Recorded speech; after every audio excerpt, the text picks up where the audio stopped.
Welcome everybody to the Peptide Masterclass. We are going to be diving into some really cool stuff. I am Kate Archibald, your host of many talking heads here on Zoom. Today, we got Tucker Beatles, one of the program advisors for East West Health and Go Wellness. We got Dr. Dan Kellams.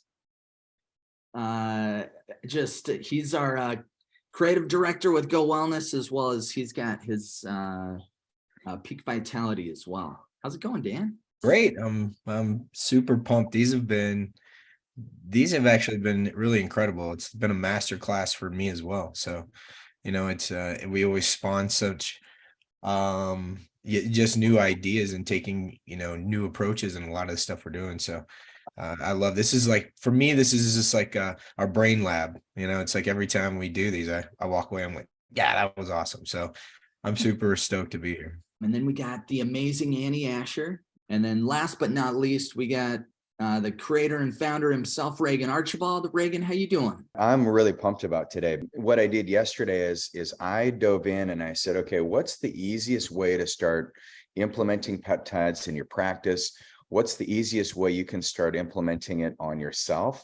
And so I put together a great protocol. So it doesn't matter if you're licensed, if you're not licensed, if you're here as a participant who just wants to go deeper into the science.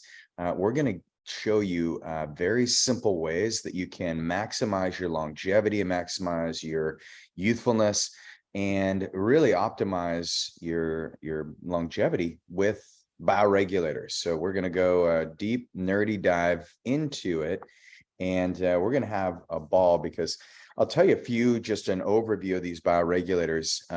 I've been studying them for about a year, and Dr. Kovanson out of Russia, he's the scientist that discovered epitalin. And then once he discovered epitalin, he started realizing that there's all these different protein structures that exist in plant medicine and food. And if you had this capability of activating these protein structures or these peptides, then that's when protein synthesis occurred in particular organs. And so what we're going to cover today is the bioregulators for the primary organs in the body, but there's 24 different bioregulators. And we're gonna go through, I don't know, about half of those today. What do you think about that, Dan? I love it. I'm stoked. Even just going through the notes a little bit, already have me like ready to get through it today. Yeah.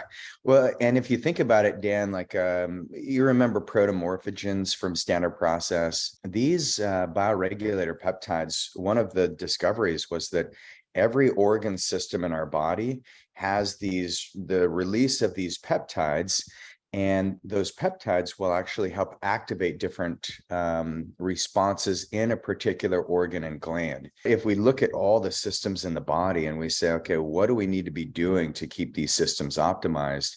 I think that's a real key. So, Dan, if we look at functional blood chemistry, maybe what we can do just to kick this off, because we like to start with some testing, is we can go through and look at some of the markers. I'll pull up a lab, and then we can kind of gauge what the age is of a particular system in the body. And then as we go through this case study, we can actually bring in different bioregulators to help get this patient to the next level. How about that? That sounds awesome. This is one of the case studies we went through in session 1. So if you guys missed that, you want to go back and check out those notes. But if you look at this patient, the improvements that were made with peptides and with various therapies, you can see where he went. His hemoglobin A1C went from 6.2 to 5.6. His insulin fasting went from 7.7 to 6.9. So Dan, you'd probably say there's probably a little bit of insulin resistance here still residing. And so what organ would you say, and just this little classification, I mean, would you say this is more of a pancreas issue, more of a liver issue? What would you say where he could use a little more support? Well, definitely based on what we're looking at, I would say the pancreas is, definitely going to be working hard and has probably been stressed out because, how long was that A1C elevated with that insulin? Pumping out that insulin, that pancreas has been doing its job. Yeah. Yeah. And yeah, to your point, like a lot of patients come to us and we have no idea how long they've been dealing with the condition. So yeah, so we would use the pancreas bioregulator. Super complicated, right? And figuring out Yeah. how to use bioregulator. Are you okay? Are you keeping up, Dan? I mean, Yeah. I know. I'm still stuck on that insulin. Let's go through it. Okay, so insulin, yeah.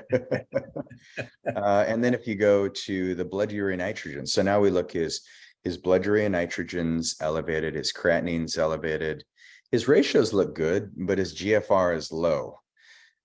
So, this is where we're looking at the renal system.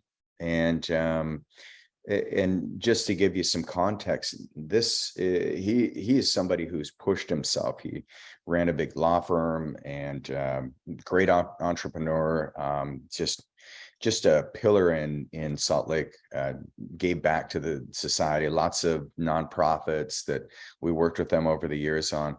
But if you look at this, it's pretty easy to see that his level of burnout when he came in, like his sodium potassium ratios being so low, 27. I mean, he was hanging on by a thread. I mean, that's where he just hit a wall. He was sick. He was out of it.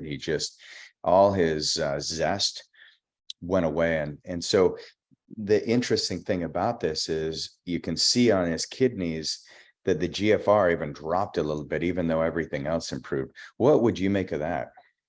Well, well, a couple different things. He probably lost some weight, and a lot of the research on weight loss is, because your body stores so many different compounds in your fat as a protective mechanism. When you start freeing up that fat, you start increasing the load on all the body's detoxification systems, right? And then elimination of all these excess hormone metabolites.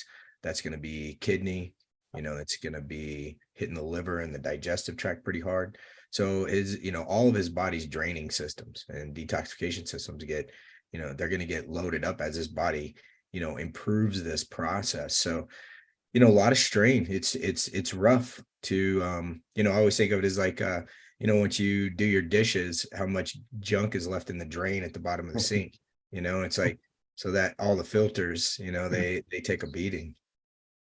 Yeah, we got to turn on the switch and get the disposal going. That's a great analogy. And so this is, really when you look at that, in Chinese medicine, the kidneys hold the jing, excuse me, and that jing is stored and it starts to get depleted. So one of the things I do when I'm looking at the renal function, I'm always thinking, well, what are they doing where they're not, where they're pushing themselves beyond what their body can tolerate? And that can be emotionally, it can be physically, there can be chemical burdens. So once again, this is where the kidney bioregulators are awesome for this. The other peptide that's good, if you think about hemoglobin A1C, insulin fasting, he'd lost about maybe 15 pounds during that 6 months. He wasn't completely overweight, but we used semaglutide with BPC 157. That had a big improvement. Tesamorelin. And then we started getting him on cycles of ARA 290 back in October, just to help build up those reserves in the kidneys. And he's doing awesome. And then the kidney peptide bioregulators are going to be his longevity optimization strategy. And so I'll share that. If you guys stick around until the end, then I'm going to talk to you about how we structure the 12-month peptide bioregular process. And it's very easy, very efficient.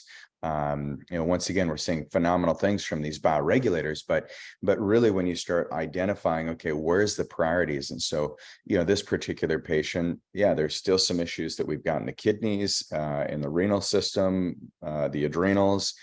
So there's a peptide bioregulator for both the adrenal glands that we're going to talk about today and the kidneys.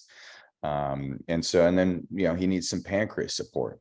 And Dan, I guess if you look at this, like really how many of our patients need pancreas, kidney, and adrenal support at least, once or twice throughout the course of a year. Pretty much every one of them.